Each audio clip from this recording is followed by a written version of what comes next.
Hello friends, greying of hair बहुत एक important विषय बन चुका है जिसमें एज होने से पहले ग्रे हो जा रहे हैं आपके हेयर। पहले के आप डेकेड में सुनेंगे तो ग्रेइंग ऑफ हेयर तब होते थे जब आप अबाव 40 होते थे, फिर धीरे धीरे ये 35 हुआ, अब ये 30s और 25 में आ चुका है। तो आज हम आपको कुछ ऐसे टिप्स देंगे जिसमें आप अपने हेयर्स को ग्रे होने से बचाएंगे और उसको वापस से रीजनरेट करके ब्लैक कलर में लाएंगे। ऐसे कुछ टिप्स देंगे, आप वीडियो को बिल्कुल भी स्किप ना करें, सारे टिप्स को देखें और बिल्कुल भी टाइम आपका वेस्ट नहीं करेंगे। अब शुरू करेंगे कि आपके बाल सफ़ेद क्यों होते हैं। ठीक है, सबसे पहले आपके बालों को ब्लैक कलर होने में रीज़न क्या होता है, क्या आप जानते हैं? नहीं, बालों में एक पिगमेंट सिक्रीट होता है जिसे कहते हैं मेलानिन। अब ये मेलानिन आपके हेयर्स के ब्लैक कलर होने का रिस्पॉन्सिबल होता है। ठीक है, ये आपके हेयर्स को ब्लैक बनाता है या ब्राउन बनाता है, ब्लैक हो ब्राउन हो। ठीक है, और अगर इसका सेक्रेशन कम हो जाए बॉडी में आपके हेयर्स में तो ये हेयर्स आपके ग्रे हो जाएंगे और ग्रे होने के बाद वाइट हो जाते हैं। ठीक है, पहले ये रेशियो तब था जब एवरेज हमेशा ये 10 to 20% बढ़ते जा रहा है इसका एवरेज, और अब ये 30 के बाद बहुत तेज़ी से बढ़ रहा है। इसके बहुत सारे रीजंस हैं। ठीक है, नेक्स्ट अब हम देखेंगे आपको कि यहाँ पे देख सकते हैं आप दो टाइप के कलर्स होते हैं, डार्क इम्यूलिनिन एंड लाइट फिनोमिलिन। ठीक है, ये हेयर्स के साथ कंबाइन होते हैं और कलर्स जनरेट करते हैं आपके हेयर्स में, नेचुरल कलर। ठीक है, in the form of melanin. ठीक है, तो ये दोनों पिगमेंट है, इम्यूलिनिन एंड फ्यूमेलानिन। ठीक है, तो ये क्या होता है, यहाँ पे ये हेयर्स ब्लैक होते हैं, बट जब लॉस हो जाता है स्टेम सेल्स तो यहाँ पे हेयर आपके ग्रे आने लगते हैं जड़ों से। ठीक है, यहाँ आप देख सकते हैं मेलानिन यहाँ पे मिक्स हो रहा है, बट यहाँ पे लॉस ऑफ स्टेम सेल हो जाता है तो यहाँ पे मेलानिन मिक्स ही नहीं होता है इसके साथ। नेक्स्ट सबसे इंपॉर्टेंट चीज़ क्या है कि मोनोसाइट्स क्या करता है, पिगमेंट ऐड कर देता है। ठीक है, और इसमें केराटिन होता है। केराटिन क्या करता है, आपके हेयर्स और नेल्स के कलर के लिए रिस्पॉन्सिबल होता है। आपके हेयर्स एंड नेल्स के ग्रोथ के लिए इम्पॉर्टेंट होता है ये। ठीक है, ये प्रोटीन है जो आपके हेयर को बनाता है। कौन सा प्रोटीन है? केराटिन। इसीलिए आपको शैम्पूज में बोलते हैं केराटिन है हमारे शैम्पू में, केराटिन वाला शैम्पू यूज़ कीजिए।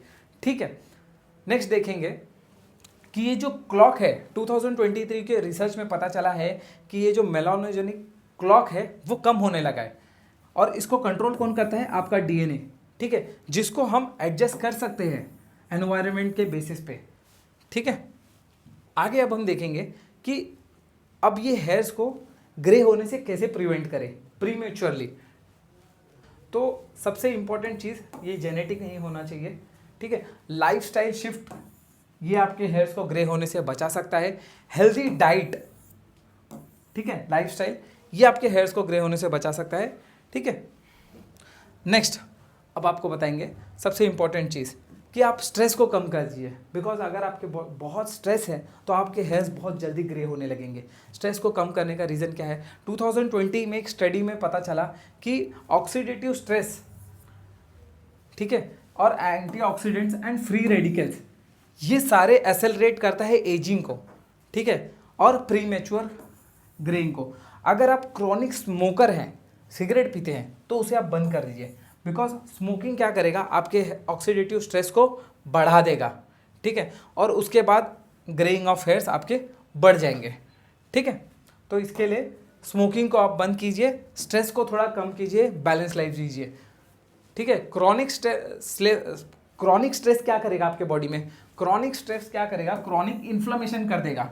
ठीक है, तो क्या करेगा, ये मेलानिन को डीएक्टिवेट कर देगा, मेलानिन का प्रोडक्शन ही कम कर देगा स्ट्रेस। उसके बाद आपका हेयर शॉर्ट हो जाएगा और उसके बाद उसके कलर्स भी कम हो जाएंगे, ग्रेश हो जाएंगे, फिर वाइटिश। इसलिए आपको योगा करना है और आउटडोर्स में टाइम बहुत स्पेंड करना है। इसकी वजह से आपका जो स्ट्रेस है वो कम हो जाएगा। ठीक है, और हेयर आपके अच्छे रहेंगे।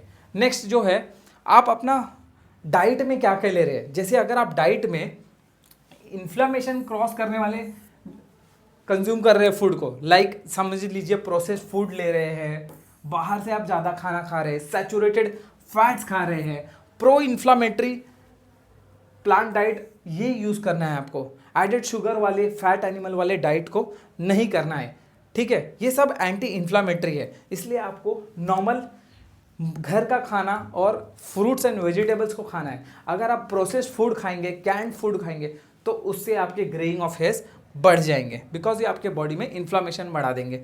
फ्रूट्स में अगर आप बेरीज खाते हैं, डार्क लीफी वेजिटेबल्स खाते हैं, रेड ग्रेप्स और रेड वाइन इन मॉडरेट, ठीक है, और हर्ब्स और स्पाइसेस जो आपके घरेलू मसाले हैं, ये भी आपके हेयर्स को अच्छा रखेंगे, बिकॉज ये एंटी इन्फ्लामेटरी है। बट अगर उसी जगह पे अगर आप कैंडीज खाते हैं, या फिर अगर आप कैंडीज खाते हैं, बेक प्रोडक्ट्स, ब्रेड खाते हैं, ठीक है, हाई मीट मील्स खाते हैं, ठीक है, सोडा, पेप्सी, ये सब चीज़ को कंज्यूम करते हैं जिसमें एरेटेड ड्रिंक्स है, तो एरेटेड ड्रिंक्स आपके ग्रेइंग ऑफ हेयर को बहुत प्रमोट करेंगे, बिकॉज ये प्रो इन्फ्लामेटरी फ्रूट्स है, ठीक है, और ये सारी चीज़ एंटी इन्फ्लामेटरी है, यानी कि इन्फ्लामेशन को आपके बॉडी में कम करेंगे।